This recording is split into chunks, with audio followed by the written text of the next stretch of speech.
এটা হচ্ছে rules। আর রিপোর্টস হচ্ছে দেখতে পাবো যে কি কি সাবমিটেড রিপোর্টস। যেমন সাবমিটেড রিপোর্টে ক্লিক করলে আমি দুইটা রিপোর্ট দেখতেছি।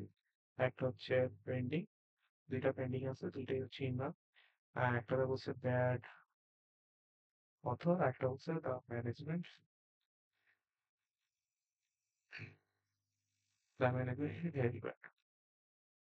সো এগুলো কিন্তু এরপর আমরা যদি চাই যে আমরা কোনো একটা চেঞ্জ ঠিক করবো, তেমন এটাতে ক্লিক করে এখানে লিখে দিই ইনভেস্টিং, তাহলে এটা কি ইয়াটা চেঞ্জ হয়ে যাচ্ছে, রিপোর্ট স্ট্যাটাসটা। আবার যেমন ব্যাড অথরটাতে ক্লিক করে দিই রিজাল্ট, তাহলে এটা রিজলভ হয়ে গেছে, বাট এটা হলো ইনভেস্টিং।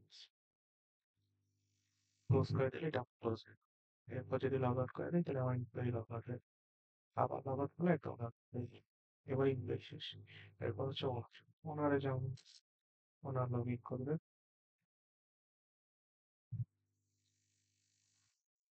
লগ ইন করার পর সে ওর আন্ডারে যে এমপ্লয়ি ক্লাস তাদেরকে দেখতে পারবে। যেমন একটা এরিয়া সার্চ করলে এরিয়া কাদের কোন কোন এমপ্লয়ি আছে, তাদের কত কত বেতন আছে সব দেখতে পাবে। যেমন আমাকে ক্লিক করলে আমার এই সব ডিটেলস আসবে, সে সেম ভাবে আপডেট করতে পারবে। তারপর সবকিছু চেঞ্জ করে দিতে হবে, রোল চেঞ্জ করে দিতে হবে, যেমন না থাকবে না সেলার থাকবে। তারপর অ্যাড নিউ ক্লিক করলে এমপ্লয়ি সে অ্যাড করতে পারবে, এখানে অ্যাডিং ক্লিক করলে সব এমপ্লয়ি অ্যাড হয়ে যাবে। এরপরে অ্যাপ্রুভ অর্ডার, অ্যাপ্রুভ অর্ডার হচ্ছে যে পেন্ডিং অর্ডার গুলো দেখে, যেহেতু কোনো পেন্ডিং অর্ডার নাই এখানে, এখানে ফাঁকা দেখাচ্ছে। যদি পেন্ডিং অর্ডার থাকতো তাহলে এখানে ওই অর্ডারটা চলে আসতো। তারপর আমরা ওখান থেকে কনফার্ম অথবা ক্যান্সেল করতে হবে, ক্লোজ। এরপর অ্যাড বুকসে গিয়ে সেম ভাবে অ্যাড বুক করতে পারবে, যেভাবে এমপ্লয়ি করতে পারতো। অথর্সে গিয়ে সেভাবে ওই এমপ্লয়ি যে কাজটা করতে পারতো, যে সার্চ করে কোন একটা বইয়ের অথর আছে কিনা এটা দেখতে পারতো। যদি অথর না থাকে তাহলে একটা অথর অ্যাসাইন করতে পারতো। এই হচ্ছে অথর্স। এরপর হচ্ছে কাস্টমার্স, সেম ভাবে সে কোনো একটা কাস্টমার সার্চ দিতে পারবে, তারপর সেটা সিলেক্ট করে সেটার এডিট করতে হবে, বা অ্যাড নিউ কাস্টমার করে সেরকম কাস্টমার অ্যাড করতে হবে। এরপর পারচেজ হিস্টোরিতে সেম ভাবে সে পারচেজ হিস্টোরি চেক করতে হবে যে কোন কাস্টমার কখন কোন বইটা কিনছে, কবে। এবার ক্লোজ দিলে ক্লোজ হয়েছে। আর সর্বশেষ হচ্ছে সাবমিটেড রিপোর্ট। সাবমিটেড রিপোর্টে গিয়ে সে দেখতে পাবে কোন কোন রিপোর্ট আসছে এবং তাদের অবস্থা কি। যেমন এখানে রিজলভ রিজলভ ছিল, তো আর এটা ইনভেস্টিগেটিং ছিল, এটা আমরা একটু আগে করে এসেছি। তো আমরা চাইলে এটাকে এই যে রিজলভে ক্লিক করলে আমার ইয়াটা রিজলভ হয়ে গেল, সব রিজলভ হয়ে গেল। আবার চাইলে আমি কোনো একটা ডিলেটও দিতে পারি, যেমন আমি যদি এটা ডিলেট করতে চাই, ডিলেট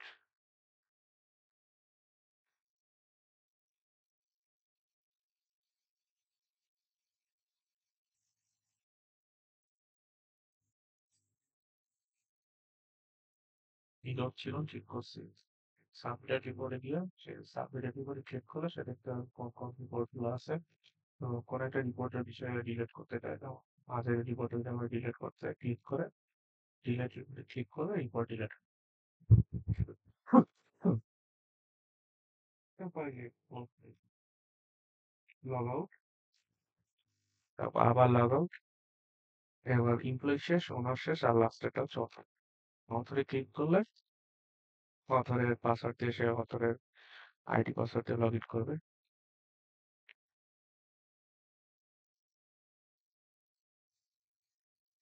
যেমন এখানে আছে প্রোফাইলে, প্রোফাইলে গিয়ে সে নিজের প্রোফাইলের নামটা চেঞ্জ করতে পারবে, পাসওয়ার্ডও চেঞ্জ করতে পারবে, আপডেট করতে পারবে। আবার এখানে বুকস বায়ো ক্লিক করলে সে দেখতে পাবে যে সে তার কি কি বই আছে, মানে কোন কোন বই সে লিখছে। তারপর হচ্ছে সার্চ বুকস, সার্চ বুকসে যা সে দেখতে পাবে কি কি বই লাইব্রেরিতে আছে।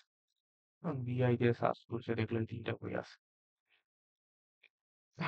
তারপর অ্যাড বুকসে গিয়ে সে কোনো একটা বই অ্যাড করতে পারে, কিন্তু বই অ্যাড করলেই যে তার নামে বইটা অ্যাড হয়ে যাবে এমন না, শুধু বই অ্যাড হবে, পরে এমপ্লয়ি বা ওনার ডিসাইড করবে যে ওই বইয়ের অথর কে।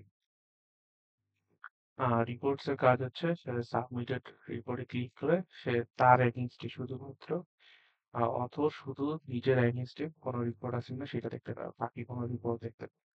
যেহেতু এখানে কোনো রিপোর্ট নাই ওর এগেইনস্টে, মানে অথরের এগেইনস্টে, এখানে কোনো দেখাচ্ছে না। কিন্তু যখন আমরা এমপ্লয়ি আর হচ্ছে ওনার দিয়ে দেখছিলাম তখন এখানে তিনটা ছিল রিপোর্ট। এরপর হচ্ছে সোর্ট বুকসে গিয়ে সে দেখতে পাবে যে ওর কোন কোন বই সোল্ড হয়েছে বা বিক্রি হয়েছে। আপাহা দেখতে পাবে এখানে কোন কোন লেখকের বই সব থেকে বেশি সেল হয়েছে, যেমন যে জেকুলিয়ান দ্য গ্রান্ডমা বইটা সব থেকে বেশি সেল হয়েছে 2 বার।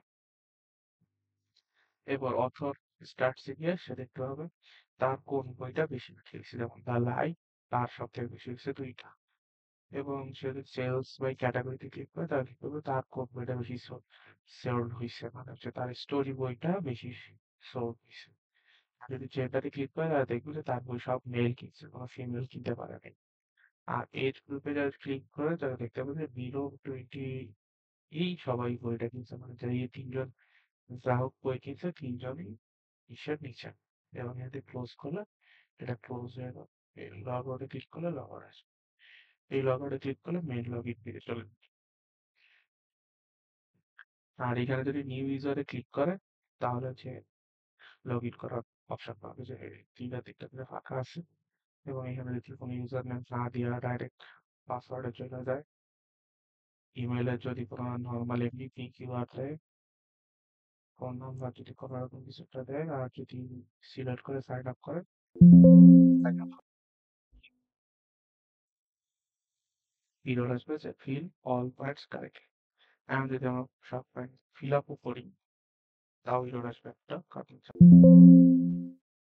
Credit email format. তো আমার ইমেল ফরম্যাট ঠিক করলাম। তো ইমেল ফরম্যাটটা হবে যেমন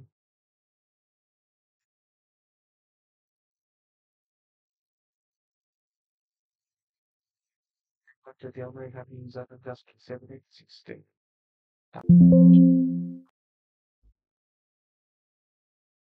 হচ্ছে the username must contain any letters and spaces। তাকে আমি ইমেল ঠিক করতে হবে। সাইন আপ টু আবার পাসওয়ার্ড মাস্ট বি সিক্স। পাসওয়ার্ডটা ঠিক করে দিই।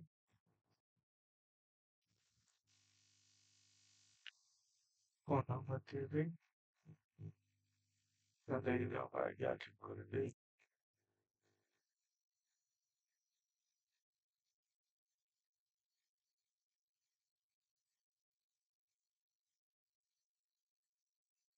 পার্ট এটা দিয়ে দিলাম, ফিমেল দিয়ে দিলাম, সাইন আপ।